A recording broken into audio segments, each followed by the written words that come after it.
Hello, everyone. Hello.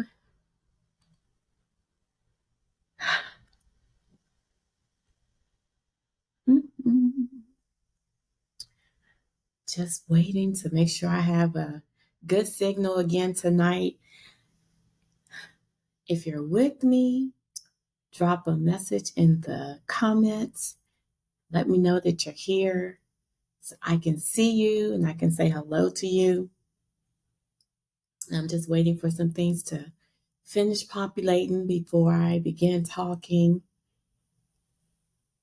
So I think we're all set. All right. Cross your fingers that tonight everything will go well and as expected because, listen, this internet has been giving me the business this week. Oh my gosh. All right. So let's just get started. I'm going to dive right in. And again, I will not keep you a long time tonight. I just enjoyed that. I get a chance to talk with you. Even if you're catching the replay, I ask that you would just send me a comment, a like, um, share it with someone else that you know that can use some encouragement right now and can use a boost to their faith. Because let me just tell you, the way things are going right now in our country, we could all use a boost of faith or something in us to help us along our way in on this journey. And so, listen, I'm not going to keep you. I'm going to go right in. So, welcome again to 5 days of faith, and I'm just like so excited. I don't even know what to do with myself. I'm so glad that I'm doing this with you. I'm so glad that this book is here to support you and whoever purchases the book. But I just wanted to give you just a little bit, a little taste of what's in here. What we're doing now, the 5 days of faith, is based on the D.A.R.E challenge that I put out there. And in the book, it talks about D.A.R.E, D-A-R-E. And so on the first day, Monday, we talked about the D, which is decide, make a decision, and how crucial it is to make the decision to trust God in every area of your life. I guess I should slow down. And then on day 2, we talked about the A in D.A.R.E, acknowledging that God is always and has always been present in our lives. We have to acknowledge his presence, and he will never leave us nor forsake us. I think just acknowledging the fact that he is here, the fact that he knows all, is in all, it's powerful because then you know that you're not by yourself. And once we acknowledge his presence, then we acknowledge his power in our lives. And we can appreciate it more. And so the first day was decide, the second day was acknowledge, and tonight is 3 parts to it: redirect, remain, and reliant. But before I dive in, let me give you just a little bit of an announcement. So, season 3 of Faith to Flourish premieres next Wednesday evening at 8 p.m. on my YouTube channel. So, you can just find me at Veronica A. Burnett, and you'll see season 2 on there and some of my other guests. Season 3 will premiere. Please join me there because my good friend, my first guest for season 3 is Crystal Green of CAG Consulting and Coaching. And you can find her, I'm sorry, you can find her at coachcrystal.co, or you can find her on Instagram at I'm Coach Crystal. That's I'm Coach Crystal on Instagram. And we're going to be talking about the power of now faith. So you want to join us next Wednesday. It's going to be so good. We'll be there. We'll be chatting it up in the comments. We want to see all the likes and the shares, and go there, subscribe, click on the little bell so you can get the notification when it premieres. But we really, really, really want to see you in the comments. So That is next Wednesday. And then on September 13th is my book event and book signing at John 316 Bookstore in Largo, Maryland. That is on Campus Way South in Largo, Maryland. I believe the address is 10498 Campus Way South, Largo, Maryland. That is at the John 316 Bookstore. I cannot wait to meet you there. So if you're in the DMV area, please come out and see me. Come and hug my neck and, get your book while you're there. I'll be signing the book and answering questions about it. If you are not in the area, you can always go to my website to purchase the book at veronicaburnett.com, or you can go to Amazon and purchase it there. All of the books purchased directly from my website will get my signature and a nice little note in it. So let's dive in. That's all for housekeeping, all for the announcements. I want to read to you just a little excerpt from my book. Oh, I didn't tell you. So this is the Faith to Flourish book. This was published this year, and at the end of April, the beginning of April. This one is my very first book, The Better Days Vision Journal. This one was published in 2019, and this one I co-authored with some amazing women.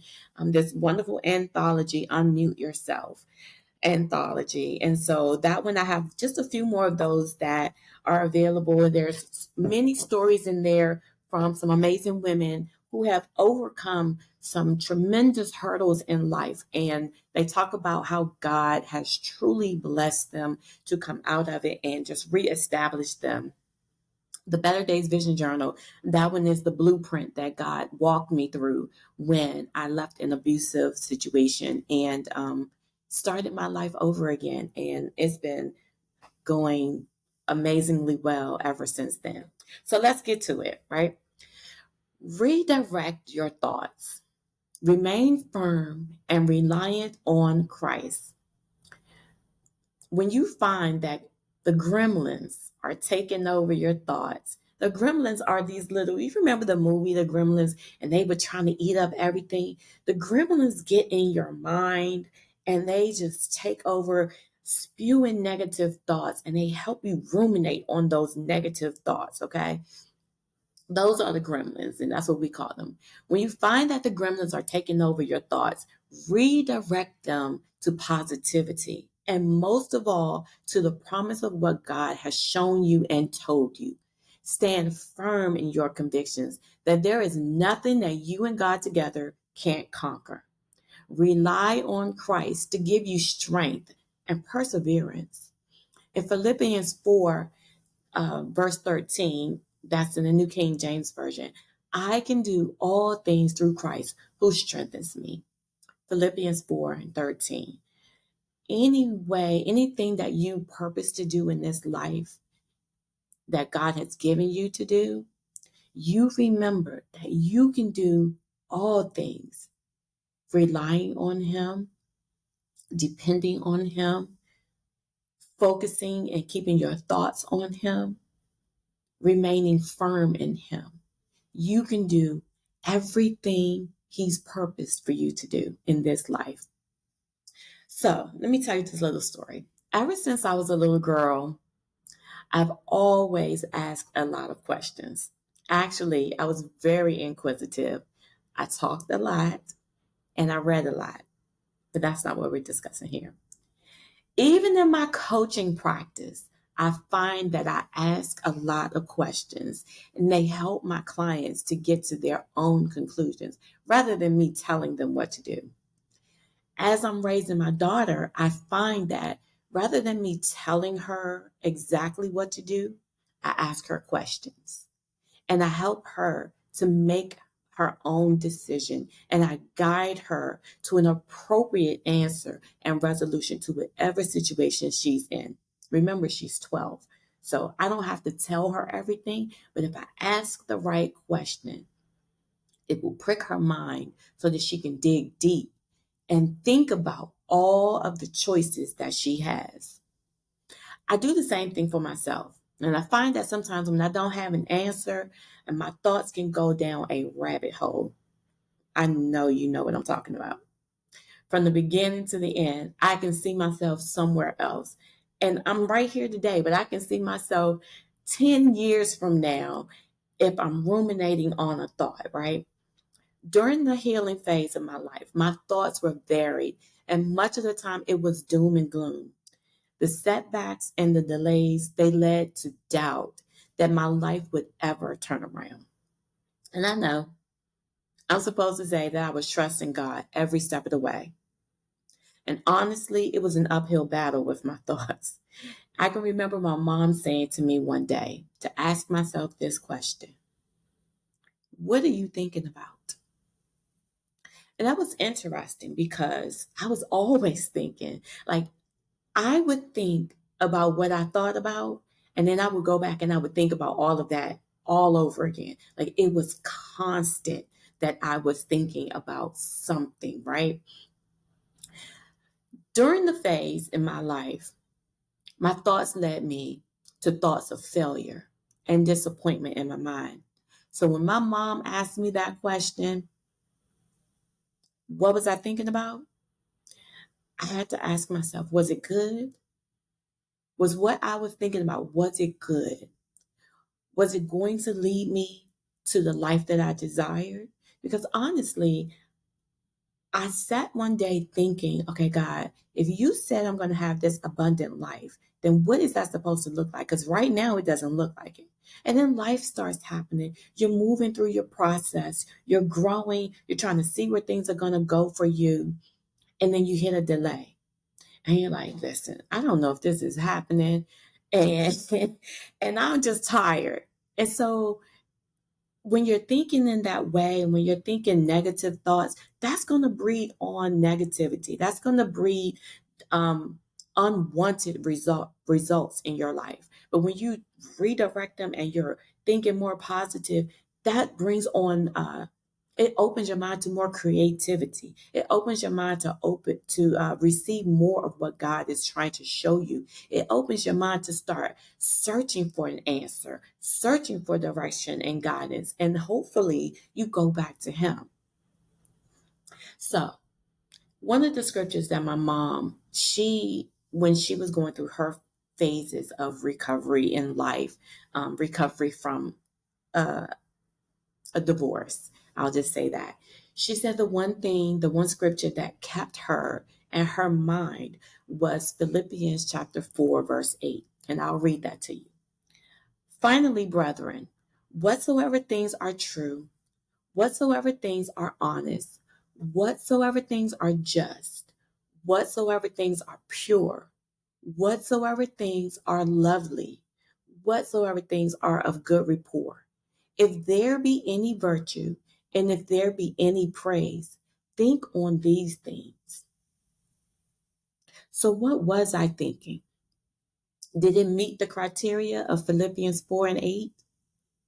So, after that question, I would have to stop myself in my mental tracks and measure my thoughts against that scripture.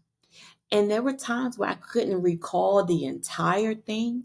So, I would just say, God, I need you to arrest my thoughts. Help me in my mind. Because truthfully, if He doesn't keep your mind, it can't be kept. I asked Him to keep me in peace. I think that was one of the prayers that I prayed daily throughout the day. God, just keep me in peace. Give me peace. Show me peace. Bless me with peace. I mean, peace was on my lips all day long. But I needed to redirect everything back to Him so that I could get that peace. So redirecting helped me to surrender my thoughts and my mind to God. I needed Him to transform my thoughts. I needed Him to transform my mind, renew my mind so that I can be better and not bitter. And I'm not saying that all of my thoughts line up 100% of the time. But what I am saying is I don't get lost in them anymore. And I'm able to redirect every care, every concern, and every thought right back to God. But it doesn't stop there. I also have to remain firm in God. Again, this was and is a process. Every day we have a choice, and every day we should choose Him over and over and over again. Our convictions help us to choose Him daily. I could have very easily returned to my old ways after I felt like I was healed. Let me tell you, I've done it before and it did not go well for me. It really didn't. After this last incident that happened a few years ago, I made a choice that no matter what life brings, God will remain my choice. Not a person, not a job, no amount of money, nothing. God will remain my choice over and over and over again. His way will remain my choice. His guidance and His direction will remain my choice. I have an assurance that He won't let me down. And that's why I can choose Him confidently over and over and over again. And this leads me to the last part. Because I have this assurance and confidence and hope, that's faith in Him, I know I can always rely on Him. Remember when we read the definition of faith, when we read the scripture, it's confidence, assurance, and there's also hope, right? That's what we hang our hats on. This faith grows over time. This faith in Him grows deeper with every step in Him.